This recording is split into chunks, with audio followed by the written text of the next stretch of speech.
Hi everyone, welcome back to our channel. Today I'll be showing you the ways to open Snap on Snapchat web. In order to do this procedure, first of all, check your internet connection. Now go ahead and open up a web browser. So once you open up a web browser, on the web address bar, type in snapchat.web.com and this is going to take you to the official web page of Snapchat. So from there you need to go ahead and log in into your Snapchat web. So click on login into chat's bottom and then you'll be able to log in into your account. So once you're logged into your Snapchat web, it's going to show this kind of interface. So unfortunately, you'll not be able to watch or view Snap on Snapchat web.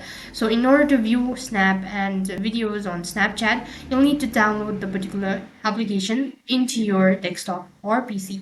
So as you can see, there's the option that says click to install the desktop app. Just tap the button. As soon as you do that, there will be a pop-up. So click the install button and wait for the application to be installed. After that, you'll need to sometimes log in into your account, or else sometimes you'll be logged in automatically. After you're done installing the application, open up the chat page of the particular contact for which you actually want to view the snap, and then you will be able to view Snap on Snapchat web. So that is all for this video. I hope the video was helpful. Make sure to like, share and subscribe to our channel.